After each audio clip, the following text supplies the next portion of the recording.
자, 공동주택의 회계 주체는 공동주택 회계 주체는 관리사무소죠. 관리사무소의 입장에서 직접적인 이해관계자는 입주자와 사용자인데요.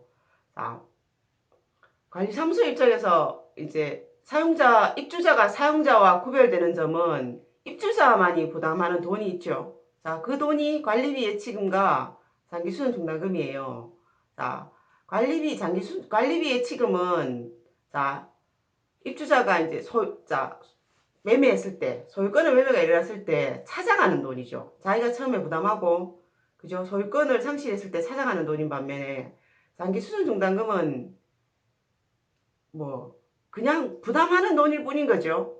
자, 그리고 이제 만약에 이제 아파트를 그 공동주택을 임대했을 경우에 사용자가 관리비 고지서에 장기수선 중단금을 포함해서 받죠. 장기수선 중단금이 관리비 고지서에 포함돼서 고지되고 사용자가 그 돈을 납부하고 사용자는 말하자면 전출하게 되면 그 돈을 입주자로부터 받아가는 거죠. 받아갈 권리가 있는 거죠. 자, 그러면 관리사무소 입장에서 자, 관리비 예치금은 전수관리비 성격의 돈이란 말이에요. 그래서 그 돈은 결국 기업의 관리사무소의 운영의 원천으로 쓰여지는 것이고, 장기수선중단금은 장기수선계획이라는 목적만으로 모으는 사용자가 부담하는 돈, 입주자가 부담하는 돈이란 말이에요. 그래서 국가는 장기수선 중단금이 다른 용도로 쓰여지는 것을 엄격히 관리하고 있죠. 즉 별도 계정으로 예치하라, 별도로 관리하라는 말씀입니다. 공동주택의 구조상 우리는 자금 운용이 어려운, 자금의 유용성이 떨어지는 구조일 수밖에 없고, 자금의 유동성이 떨어질 상태에서 관리비 장기수선 중단금의 납부액을 사용하게 되면 결국은 장기수선 계획에 그 돈을 쓸 수가 없는 상황이 되는 거잖아요. 그래서 장기수선 중단금은 부과하고 그만큼은 별도로 관리하라는 게 국토부 입장입니다. 그죠? 그럼 장기수선 중단금은 언제부터 말하자면 부과하느냐? 자, 사용검사일로부터 13개월째입니다. 자, 보겠습니다. 기업이 관리사무소 공동주택이 사용검사를 받잖아요. 사용검사를 받고, 받고, 그날 그 시점, 사용검사를 받은 해의 12월 31일까지가 1기가 되는 거죠.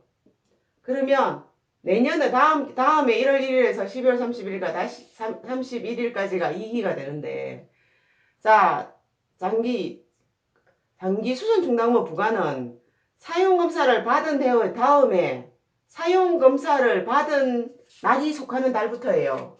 그럼 우리가 사용검사를 5월 1일 받았으면 내년 5월분부터 부과되는 거죠. 자, 말하자면 우리는 5월의 관리비를 부과할 때, 그죠? 장기 수선 중단금을 부과해야 되는 거란 말이에요. 자, 그러면 예치는, 그죠? 예치는. 자, 국토부 입장은 당연히 예치도 5월부터 예치가 되어야 되는 거죠. 맞죠? 자, 보겠습니다. 자, 5월 31일 날 우리는 결산 정의를 통해서 장기 수선 중단금을 부과할 거예요. 부과. 그러면 관리 비용 계정이 생기는 거죠. 관리 비용 계정으로 회계 처리해야만 부과되는 거지. 이 관리 비용 계정은 장기 수선비예요. 장기 수선비. 그죠? 그리고 이 돈은 쓰는 돈이 아니고 모으는 돈이에요. 그럼 부채의 증가가 돼요. 부채의 증가. 자, 장기 수선 중단금은 부채입니다. 장기 수선 계획을 위해서 모으는 돈이에요. 이 부채의 증가 계정이 장기 수선 중단금이에요. 자, 그래서 우리 아파트는 장기 수선 중단으로 부과할 돈이 100만 원이면 장기 수선비로 100만 원 회계 처리하고 이 돈은 모으는 장기 수선 중단금으로 대변의 비용의 증가를 회계 처리하면, 자, 그럼 이거는 5월분의 관리비 부과 명세서에 합산되어서 언제요? 자, 5월에 부과되면 6월에 자 5월에 말하자면 자 집계되면 발생되면 5월에 발생하면 자 5월분은 6월에 부가 수납되는 거죠. 부가 수납. 그죠? 실제로 말하자면 자 5월에 회계 처리한 장기 수선비는 6월에 관리비랑 같이 들어온다는 얘기예요. 그죠? 근데 자 보겠습니다. 우리는 뭐예요? 5월분을 5월부터 부과하고 5월부터 예치하는 거죠. 예치도 5월부터 해야 된다. 말하자면 5월 15일 먼저 뭐예요? 예치 딴 통장을 만들어 놔야 되는 거예요. 결국 이 돈은 다음 달에 관리비 통장에 들어오는데 관리비 통장에서 이 돈을 그죠? 다른 통장 그 통장의 이름이 장기수선 중단예치금입니다. 장기수선 중단예치금 통장으로 그죠? 통장으로 보내놔야 되는 거죠. 맞죠? 자, 관리비용이라는 것은요. 당월에 쓰고 다음 달에 부과하는 거예요. 그러면 장기수선 중단금도 당월에 발생했고 그래서 다음 달에 부과하는 거죠. 당월에 써야 된단 말이죠. 그죠? 말하자면 당월에 돈을 쓰고 당월에 관리비 통장에서 돈이 나가고 그 돈을 부과하는 거예요. 자, 그래서 이 합리적이에요. 그리고 국토부도 뭐냐면 그래서 장기수선 중단금의 부과가 13개월째부터이고 예치도 당연히 13개월째다. 이죠. 그러면 자 보겠습니다. 결국 무슨 얘기를 하냐면 장기수선 중단금의 부과액만큼 예치가 돼 있어야 된다 소리예요. 맞죠? 자 그래서 자 보겠습니다. 자 2014년 국토부의 이제 이 장기수선 계획에 관련된 그죠? 자 규제가 엄격해지는 2014년 이후의 아파트들은 말하자면 최근에 사용검사를 받은 아파트들은 대부분 장기수선 중단과 장기수선 중단 예치금이 일치하죠. 일치하는데 자 20년 30년 된 아파트들은 좀 상황이 좀 다르지 않겠어요? 자 보겠습니다. 물론 원칙적으로 관리비용이라는 게 관리비용을 발생하면 쓰면 부과하는 거지만 자 장기수선 중단금은 실제로 모으는 돈이니까 돈이 직접적으로 나가는 건 아니잖아요. 그리고 공동주택이 자 자금의 유동성이 떨어진단 말이에요. 사용검사를 받은 이 시점 초기에는 특히 자금의 유동성이 떨어지겠죠.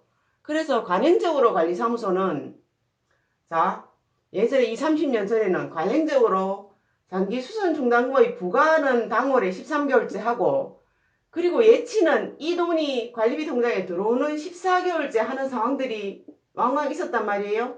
그럼 그런 단지는 어때?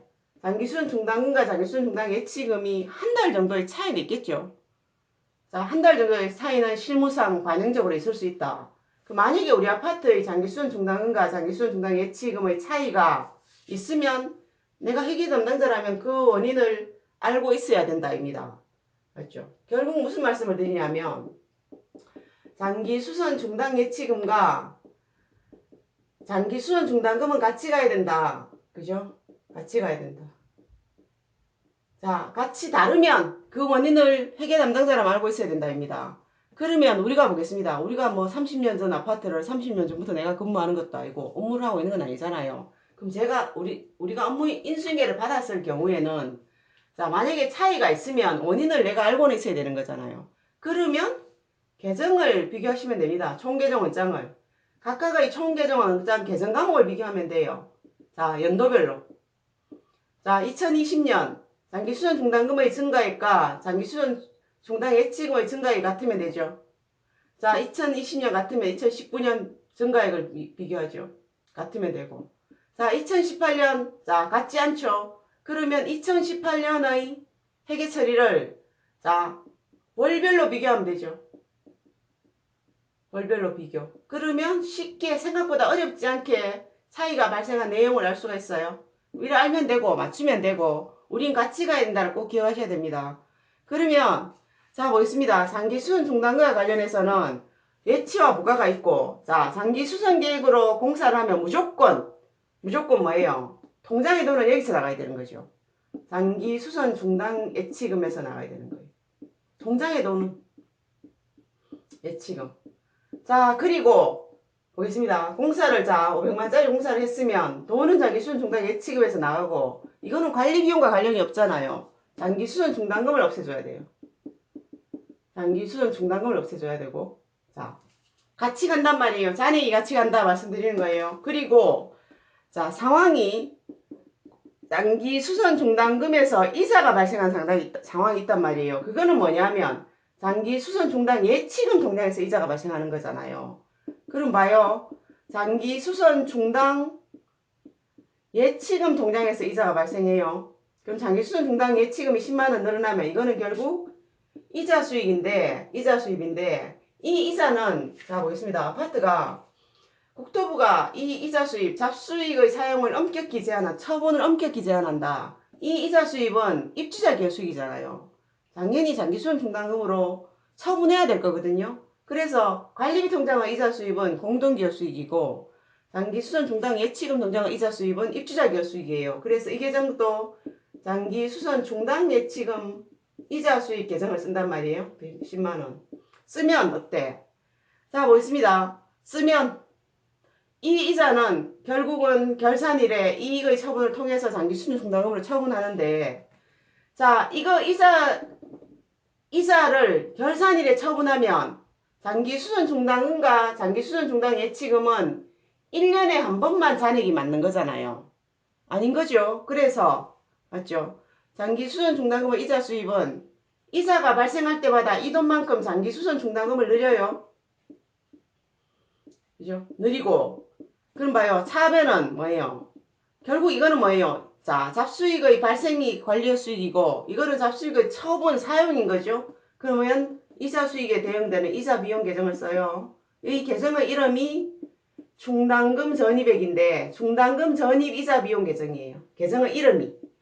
자, 이 계정은 그런 것 같아요. 우리는 자 보겠습니다. 중단금이라는 게 부채 계정인데 이걸 모으는 거예요. 장기수선 중단금, 장기수선을 대비해서 모으는 거고 대손 중단금, 대손 뛸 걸 대비해서 모으는 거고 수선 중단금, 수선을 대비해서 모으는 거고 퇴직급여 중단부채, 퇴직을 대비해서 모으는 돈이잖아요. 그럼 이 중단금이라는 것이 부채 계정인데 결국은 말하자면 실제로 돈이 나가지는 않지만 비용으로 이게 처리하는 거거든요. 여기에 대응되는 비용 계정은 자 지금은 장기수선비, 대손상각비, 퇴직금, 연차수당 이렇잖아요. 그죠? 자, 근데 과거에 전통적으로 30년 전에는 이 계정을 중단금 전입이라는 계정을 썼거든요. 말하자면 장기수선 중단금의 비용 계정은 장기수선 중단금 전입액 이런 계정을 썼단 말이에요. 그죠? 퇴직급여 중단부채 전입액은 퇴직급여 중단금 전입액 이런 계정을 썼어요. 근데 결국 뭐냐면 자, 왜 우리 한글도 국어도 우리말도 계속 변하잖아요. 자, 국어대에서 표준국어대사전에 올라가는 낱말들이 계속 등재되고 없어지고 뭐 이런 상황이 있는 거잖아요. 그럼 회계도 용어가 변하거든요.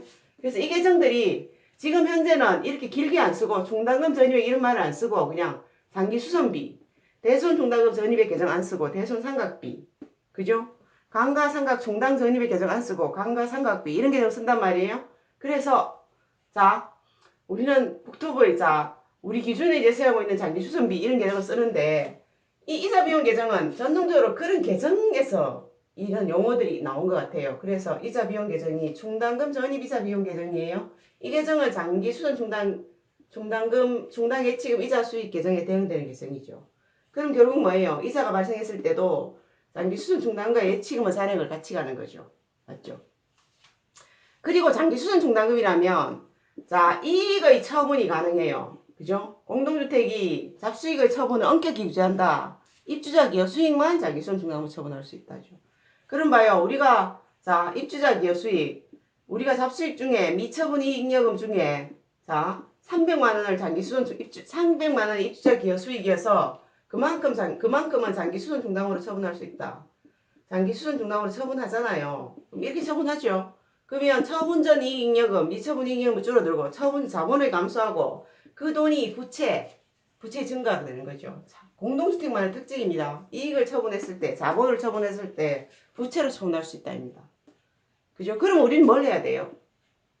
다음 영업일, 자, 그죠? 입주자 대표에서 처분을 의결하면 그 다음 날, 다음 영업일은 어때? 관리비 통장에서 그 돈만큼 찾아서 어때요? 장기 수선 충당 예치금 통장으로 보내놔야 되죠. 사면의 장기 수선 충당 예치금 통장으로 보내놓죠. 결국은 뭐냐면 장기 수선 충당과 예치금이 같다는 말씀이에요. 같다는 말씀이다. 같이 가야 된다. 늘 같이 가야 되죠. 자, 회계처리 이거밖에 없어요. 자, 보겠습니다. 근데 이제 어떠냐 보겠습니다. 회계처리 이거밖에 없는데 만약에 있잖아요. 우리 아파트가 보십시오. 자, 우리 아파트가 고유번호증 아파트라면 회계처리가 이렇게 되겠죠. 맞잖아요. 자, 특정 소득에 관련해서 분리과세를 인정한다. 이자 소득에 관련해서 그죠? 자, 소득세와 지방소득세를 원천징수하고 돈 받잖아요. 입금되잖아요. 근데 그 입금된 돈만 회계처리하는 거죠. 근데 만약에 우리 아파트가 사업자 등록증 아파트이면서 그죠? 보통 사업자 등록증을 낼 때 법인으로 낸단 말이에요. 그러면 이자 발생과 회계처리는 좀 달라지겠지. 자, 무슨 말씀이냐면 자, 장기 수선 중당 예치금의 증가는 그죠? 증가는 봐요. 자, 우리가 실제로 이자는 10만 원인데 실제 입금액은 어때? 자, 이게 범위이라면 법인세 14%, 14,000원. 그죠? 그리고 지방소득세 자, 1,400원을 빼고 차감하고 입금되잖아요. 그럼 만약에 법인세가 10,000원이고 지방소득세가 1,000원이라면 실제 입금은 이자 수익 전체에서 두 개를 차감하고 난 다음에 얼마죠? 10만 원에서 만 원 빼면 9만, 자, 8만 9천 원. 8만 9천 원에 입금되는 거잖아요. 맞죠? 요렇게 입금이 잡히는 거잖아, 통장에. 그럼 우리 아파트가 고유번호증 아파트면 8만 9천 원을 회계처리만 하면 되는데 우리 아파트가 법인이라면 자, 분리과세 인정 안 되잖아요. 맞죠? 이 선납세금 계정을 인식해줘야 된다고. 선납세금 계정. 그러면 자, 이자 수입은 얼마냐면 장기 수선 중당 예치금 이자 수입은 10만 원이고 그죠? 실제로 통장에는 8만 9천 원이 들어온 거죠. 그러면 자, 우리가 원천징수 당한, 맞아, 원천징수 당한 11만 원의 회계 처리를 해줘야 된다. 왜냐하면 이거는 회계기간 기말의 다음 기에, 자, 법인세와 지방소득세를 납부할 때 이 원천징수한 돈을 포함해서 계산하는 거죠. 그러면 말하자면 이 계정이 선납세금 계정이 돼요. 그러면 법인세라면 선납법인세. 내년 회계기간의 결산일로부터 그죠? 내년 3월 1일까지 납부. 자, 만원. 선납지방소득세. 회계결산 기말로부터 4월 31일까지 납부죠. 선납지방소득세 1,000원 이렇게 회계 처리한단 말이에요. 그러면 이게 장기 수선 중당 예치금에서 생긴 이자란 말이죠. 그죠? 근데 같이 가야 되잖아요. 그럼 어때? 역시 우리는 장기 수선 중당금도 증가시켜줘야 되는데 얼마를 증가시켜준단 말이죠. 89,000원 증가해요. 그러면 이 계정은 이자 비용. 그죠? 계정 과목은 충당금 전입 이자 비용. 이 89,000원 되는 거예요. 그죠? 그러면 보겠습니다. 장기 수선 충당 예치금과 장기 수선 충당금이 89,000원으로 동일하게 증가한 거죠. 맞죠? 증가했어요. 이렇게 처리됩니다. 그죠? 맞죠? 그러면 어떠냐면 지금 이 상황은 자, 그럼 우리는요. 결산 기말에 관리외 수익, 잡수익, 자, 관리 비용과 관리 수익은 같고 그죠? 결국은 잡수익은 뭐냐면 관리의 수익의 잡수익 발생이고 그죠? 잡수익을 사용하는 것이 관리 비용으로 회계 처리하는데 결국은 기말 단위에 발생한 당기순이익 그죠? 당기순이익자 100만 원 할까요? 100만 원을 결산일로부터 2개월 이내에 처분하는 거잖아요. 그러면 이 처분했을 때 지금 이런 상황이라면 관리의 수익 중에 입주자 기여 수익, 장충 예치금 이자 수익은 10만 원인데 그죠? 자, 장충의 중당금 전입 이자 비용은 8만 9천 원이 되는 거죠. 맞죠? 그럼 우리가 이익을 처분할 때 단기 순이익을 처분할 때 뭐예요? 장기 수선 중당으로 처분할 여력이 어때? 원천징수한 돈만큼 이 돈만큼 장기 수선 중당으로 더 처분할 수 있는 여력이 되는 거죠. 그렇죠? 자, 이익을 처분할 때 전체를 봐야 된다는 말씀이고, 자, 자, 법인 아파트인 경우에 원천징수 이자 소득의 원천징수를 별 분리과세를 인정하지 않잖아요. 그러니까 자 보겠습니다. 결국 장기 수선 중당 예치금 이자 수익과 충당으로 처분한 중당금 전입 이자 비용의 차이는 원천 징수한 세금만큼이고 이 돈은 결국 뭐냐면 이익을 처분할 때 장기 수선 중당으로 처분할 여력이 된다는 말씀을 드리는 거예요.